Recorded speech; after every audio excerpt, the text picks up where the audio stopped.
Yes, from the look of things, America is the hope of Christians and probably the Israel. Yes, these two countries are the major hope that the Christians have presently. Well, as things are going now, it is now clear that what is happening is no longer, rumors. Because if the former AGF Minister of Justice, Malami, can be charged for terrorism, if he can be charged officially for terrorism, then this video I will show you, I will believe it fully. You get my my calculation. I said that if Malami is currently under trial and he has been charged for terrorism, a whole minister of justice in Nigeria, oh my God, God save this country. Then this video I will show you guys, I will not have difficulty in believing it, even though it is allegedly, but I will not have issues believing it. Very quickly, the Malami charges. One of the charges is abating terrorism based on the fact that when he was Attorney General of the Federation, he did not prosecute some of the terrorism financiers that were brought to his table. The lesson from that, in the interest of learning lessons from the past, is how can we do better? Is this administration willing to prosecute terrorist financiers who have said if we don't deal with that particular issue, we're just playing with regards to tackling, to fighting terrorism in Nigeria? And so we move this case forward, that now that it has come to the table of this administration, will they show political will and actually go ahead to prosecute those who have been identified as terrorism financiers in Nigeria? That is what Nigerians are looking forward to. Whilst that matter is being handled from the past, what we can learn for the future is, can this administration actually do right by actually going after those who are financing terrorism? That's the big question for me this morning. All right, this is a very good one, and I want to believe that America is on it, because they have said something like that earlier, that they are going after the terrorist financiers in Nigeria. I believe by now they must have concluded with the list of the terrorist financiers in Nigeria. So they are coming out with something tangible. I am very, very sure of this. So the Office of the National Security Advisor, that is Ribadu's office, has actually agreed and accepted that they armed Bororo Fundanis with AK-47. So there are some problem with this. Before we reported about how these people were arrested by the military in Kwara State amidst the insecurity that is disturbing the state. Now, number one, even Ribadu himself don't have the power to carry AK-47. Ribadu is just an appointed person. He's not a military officer. He's not even a CDS, so this is a national security advisor. He don't have power to own AK-47. Talk less of giving people AK-47. Now, another problem with this is that the people he gave AK-47 are not Nigerians. These Bororo Fundanis are not Nigerians. That is the second problem. The third problem with this issue is that these people he gave the AK-47 don't have power, authority, or what it takes to have AK-47 in their own hands. What that means is that these people are not the military, they are not the police, so it has nothing to do with AK-47. Now, Ribadu is trying to cover everything up. He said these people are vigilante. Now, in Nigeria, a vigilante or vigilante groups or members, they don't still have the authority to carry AK-47. You know why I'm saying this? APC government are the sole sponsor of terrorism in Nigeria. They don't hide it since 2015 that they imported terrorists into the country. So every now and then they are exhibiting the characteristics of terrorism. These people are terrorists. They don't hide it. So who is going to arrest Ribadu now? Who is going to jail him? Who is going to take him to court? How will he account for the people that these people have killed? Now, another issue here is that these people are members of Meiti Anda. How can you arm the members of Meiti Anda with AK-47? Now, Meiti Anda leader has been arrested because Meiti Anda members were caught killing people. And he said yes, that they used to send them for a revenge mission. DSS arrested him, charged him for treason. Within 48 hours, they released him. Up to today, nobody even talk about how he was released. So that is another problem there. Now, after 2 days, this thing seems to be coincident. In Kogi State, that was yesterday, Nigerian Navy saw people who were wearing military uniform. As a trained naval personnel, they understand that these people don't exhibit the characteristics of a army or navy officer, like leaving your beers, all those things. So they approached them. They approached them because they said they were carrying AK-47 with military uniform, and there is an intel that there is a kidnapping incident that is about to happen in the place. So how can the military be the one to kidnap? So they approached them. These people open fire on the Navy. So the Navy have to overpower them and kill two. So the two people they killed, they saw Miyetti and ID card in their bag. Don't forget that Nuhu Rebadu and Miyetti and other people in Kwara and Kogi State, this terrain, these people have been terrorizing over here. I want you to open your eyes and understand what is going on in Nigeria. Okay? I want you to open your eyes and understand what is actually going on in Nigeria. Right from the day that CPC and ACN, Tinubu and Rebado's coalition imported terrorists into the country to remove Jonathan. So right from that day, these people have been keeping these people, arming them, using them for what they want to use them for. Okay? They have been sending them for an error. Remember that Buhari wanted to do Ruga, settlement for every place, every state, just for these people to take over. Come, this is a battle of supremacy of tribalism. It's a battle of supremacy. Now, the people, Nuhu Rebado, he himself, with these people are the same tribe. So Nuhu Rebado is arming his tribe people to commit terrorism in Nigeria. This is treasonable, and I said something the day before yesterday. I said, if Nigeria is like China, Nuhu Rebado should be facing a firing squad. If Nigeria is like China, Nuhu Rebado should be facing a firing squad. Like, what the hell is this? I mean, non-state actors with AK-47. You know why this thing is making sense? It could have been easy to dodge. It could have been easy to cover this. If number one, the military did not video this. If number two, they did not catch them with AK-47. If it is a pump action or shoot and run, or those hunters gone, probably we could say maybe they are vigilantes. You understand? Or maybe they are hunter. They would have just twisted the story, but with AK-47 rifle. And this AK-47 is like a new one. What did I say?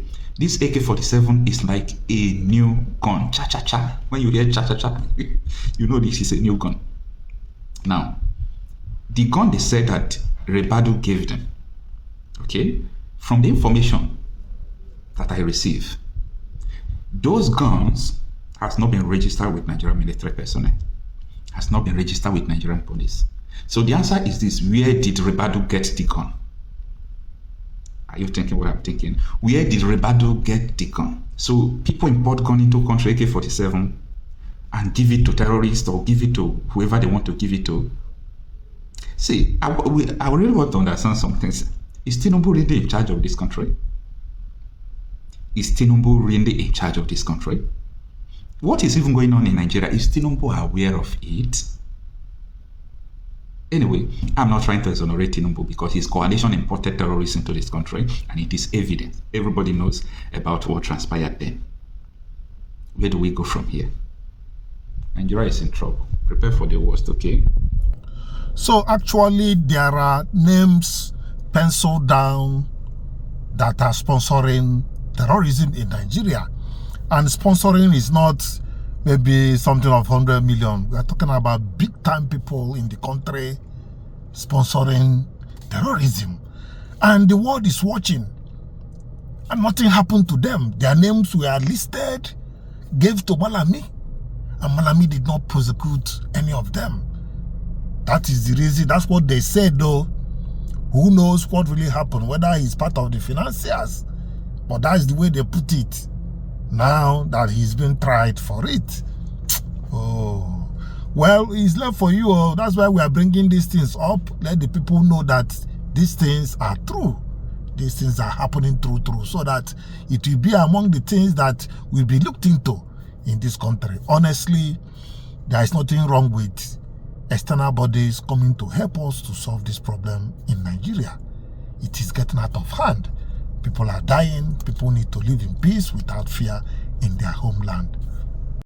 The President of America, President Donald Trump, has declared the Muslim brother in America, not even only in America, but in the whole world. He has declared them a terrorist group organization. Why he declared them a terrorist group organization is because Greg Aborn declared the Muslim Brother in Texas a terrorist group organization because they were planning to impose Sharia law in Texas, not only in Texas, but in America. In just 1 year, they opened 48 mosques in Texas, trying to force their citizens to abide in Sharia law, forcing their citizens to believe in their own religion, abide in Sharia law in another man's country. When Greg Aborn declared them a terrorist group organization and to stop to sell any property to them in Texas, last time these people bought a property in Texas trying to build in that property. They said that in that property they will build school, they will build mosques, they will build markets, they will build houses. They call that property Epic City. That is where they will build all those things. And it's only Muslim that will come there and rent house. It's only Muslim that will come there and associate with any other person there, because it's only Muslim that will stay there. No any other person will come into that city. And when Greg Aborn heard that, Greg Aborn need to suspend that project. He suspended that project, that it will not take place. Let them look into it and know if they will continue to build it or not. And when Greg Aborn look into it and know that these people have come to take over their place, they have come to take over their place from them. That is why he stopped them and they will never build that Epic City. Now, it's not that to suspend them to not build the Epic City, but they are still going around into the city to stop people that is selling pork meat. They should stop selling pork meat. And the citizens of Texas should stop eating pork meat. They should stop selling drinks. They should stop drinking wine. They will go to the bar where they sell drink, and they will want to close down the bar and to tell the people that inside the bar to stop drinking wine. They will pursue all of them out inside the bar. No, they are trying to do some different things in the city. That is why the Greg Aborn stopped them and tagged them as a terrorist group organization. And they now went and sued Greg Aborn in the courts. When they sued Greg Aborn in the courts, that why Greg Aborn will stop them to do whatever they want to do, because they are also a citizen. And why Greg Aborn will say that they will not sell any property to them again in Texas. When they sued Greg Aborn, that is why the President of America, Donald J. Trump, come in. When Donald J. Trump come in, that is when he labeled all of them as a terrorist group organization. Not only in America, not only in Texas, but the whole world. They will come to another man's country. They will leave their own country and want to take over another man's country. They want to destroy the law in that country, to bring their own law, their own Sharia law into that country. Do you think it will be possible? No. Do you think it will be possible, my audience? They left their own place that is pursuing them to come to a safety place that shelter them. They still want to bring that law that is pursuing them in their own country into another man's country, saying it will be possible. I don't think it will be possible. That is the update now. Donald Trump had declared them a terrorist organization in the whole world. That is the updates. I love you all. I grow from the north. I understand how these people operate. You see these northern people, when they born children, when they don't born children full ground, the first thing this imam, don't shake, they do to them, they say, the father, they go carry that father, go bush.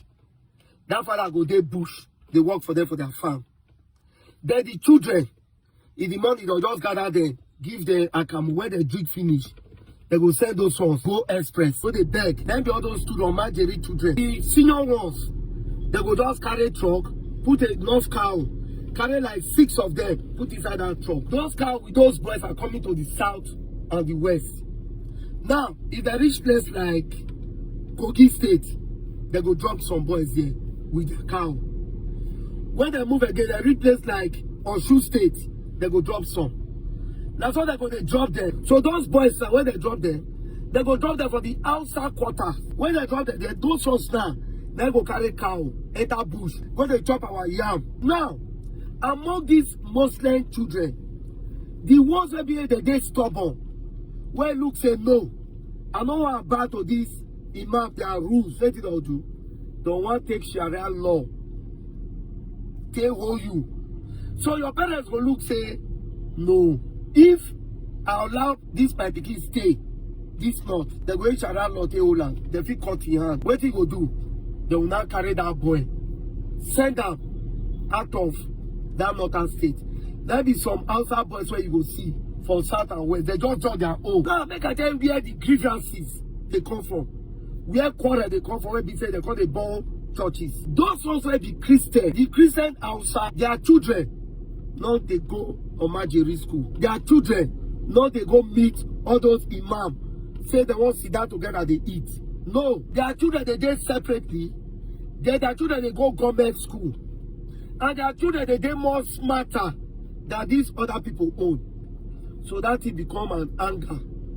Let tell you, if you go northern state, church dominate mosques. We get more Christians for this outside than the Muslims. But people don't know. If they're there together, you go think all of them are outside. Why? Because they dress the same way. But the religion is different. So those imams the verse say their own children, those Christian children, get independent than the Omajeri children will be Muslim. So those are not they work for their farm, those are not they follow their law, those are they do things on their own. So that it become anger. And most of them because they convert to Christian.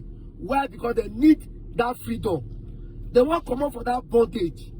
When they don't always put them, that it can become problem. If one Muslim convert to Christian, he enter any church, that thing for that community, no problem where that thing they cause. It will be like one big abomination. The whole community will want whole meeting against that person. They go even do and say, you not go even do anything with them again. They will cast you out. So that it don't become problem. So the leaders they fear say, if an adventure these people come automatically, can't say they be Christian. Who go do this work for them? The money will come and they give them to feed Omajeri, where they go see her from. Now where all these problems start coming up, they started burning schools, churches, like that. So Muslims, where they say, wanna leave these people, they choose who they want to follow. Those Muslims where they talk that truth, then they attack them. Now why is he say that they burn some mosques, join churches? Why? Because sometimes the head of that mosque feel all they support waiting that they do. They have all those mosques where they burn, join their churches. So more forget all this story of say this one do this, this one do this. Now waiting there for those northern states. Now just they tell you. Instead of our government to address this issue, the way it will favor both the Christian and the Muslim, then they take advantage of it. Now they can't bring all song and say these people are rebels, they are Boko Haram, they are this. And the Boko Haram, the open mouth say the fight where they fight. That they fight against Western education. So instead of them to silence this thing, they keep increasing the networking. So if we don't start this matter from the grassroots, with those leaders, this thing will remain the same. That's just the truth. I'll come back for more information. Nigeria. Either in Nigeria or all over the world, there are 5 stages of Islamization. Number 1 is movement. Now this movement is divided into 2, either by migration or by invasion. So they come to and they migrate to a new settlement, and in the process of that migration, when they come there, they look so peaceful. They are not violent. When they migrate to a new society, that is why you see that they say, these people are loving, these people are kind, these people are peaceful. They migrate. And that's why you find that is happening in the whole of Europe today. They are moving at an accelerated rate, migrating. The second part of that movement, or the second way it can happen, is through invasion.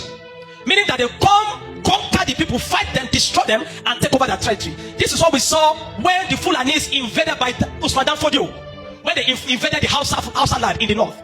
I hope you know that are indigenous Hausa people. The Gobiris. Is it the Kabawa or something like that? They are indigenous Hausa people. They were conquered by Dan Fodio. So that is by invasion. They call the invade. So they invaded the north, conquered the north, and they took hold of the north. But they have not been, what they are doing in other parts of Nigeria is by migration. What you see that is happening in Europe today is by migration. So they'll go there, settle down there. But at that time, they look so peaceful. You look at them, you say, these people are loving and kind. But there's an agenda. The second stage is population. At the first stage, they're not much, so they look so peaceful. The second stage is to ensure that they become about 40 to 50% of the population of that nation. So they begin to multiply, give birth to 5 children, 7 children, have as many as 5 wives, 4 wives. You think it's by play? No. It's an agenda to ensure that they're the most populous in that place. That's why today you hear them say the north is very populous. Parents giving birth to children they cannot cater for. But there's an agenda just to ensure that they're the most populous. Are you learning? So at that stage, the next stage, once they have been able to settle, the next thing they begin to do is to ensure that they're the majority. So they begin to increase in population, reproducing and reproducing, bringing in their colleagues, bringing in their family from different parts to ensure that they overwhelm that place with number. To ensure that there are about 40-50% of population in that place. That is stage 2. Some 20 years ago, 30 years ago, if you go to the UK, you find very little Muslims. Very little. Some 20-25 years ago, if you go to the UK, you find very little mosque. But today, there are thousands of mosques in Europe. In UK, in Canada, there are thousands of them. So when they are coming, when they come, they act so peaceful in stage 1. But in stage 2, the moment they know that they begin to gain number, then that is when the agenda begins to go into place. So the second stage is that they multiply. Then when that has happened, then they move to the third stage. What is the third stage? The third stage is to position themselves in power, in government, in the military, strategic positions, strategic places. Are you with me? That's why if you go to Abuja now, and you go to federal government parastatals, you see almost everywhere, malams everywhere. Malams everywhere. Position themselves in military, overwhelm the military in number. The Northerners are the most in the military today. Both army, air force, police, whatever it is, they are more in number. So they position themselves in strategic position in government. They begin to gain power. That was how they did it in Turkey. They begin to gain power. That was how they did it in Lebanon. But there's an agenda. And I pity UK. I pity Europe. Because when their agenda is fully materialized, what is happening in Nigeria will be a chance play to them there. Today you have cities and colonies and cities in Europe that are governed by Muslims, by Arabs. You think they're trying to be liberal. The Europe is playing political correctness, but they have no idea what they're doing. So stage 3. I want to call on President Trump. What is at stake is not just genocide against Nigerian Christians. He should come and save democracy in Nigeria. Democracy is under threat. I'm calling on all other developed nations, all advanced democracies, come and save Nigeria. Come and save democracy. Because I cannot understand how a serving minister of the Federal Republic of Nigeria will be leading talks, armed talks, and then with the active connivance or support of the police to come and create mayhem here. I have said it, we are willing to lay down our lives to protect our office, to protect our democracy, to protect our mandate. So Nigerians, you are watching what is happening. International community, you are seeing the threat that Nigerian democracy is. Come and save us. Come and save us. Muslims are saying they are killed. We killed them. Ask them, where did we kill them? In self-defense in the village, casualties came. In our village, they loot the village. Look at this village. Look at this material. These are all the houses that they burned. Look at the number of people, number of houses destroyed, 120 in one village. Total number of dead. Because God was able, and this is Christmas Eve, one person. But the other village, you can see me at their gravesite burying people at that place. But this village, disease, and this is the person that died, Mr. Tambaya. Total number of displaced people in that one village that they burned, including the church building. These are factuals that are here. In that process, some of the Muslim fought casualties. And there's one thing, the Fulani always come with extra people that in case, in self-defense, the full casualties, they drag their corpse. They know I'm saying the truth. They know, you are listening to me. They drag their corpse to their ruga. And they will go on videotape and say, we killed them. Where? We have never moved to Ruga where they are settling. But I'm asking God, God, if it is your will, give us just one day to visit Ruga. Then they will know what stuff Christians are made of. Yes, my people, having watched those clips are real situation of Nigeria and what is happening. It's very, very unfortunate. Even somebody, what's his name, Alex, an American citizen, came to a village in Benue State and he has built how many number of houses? How many number of houses?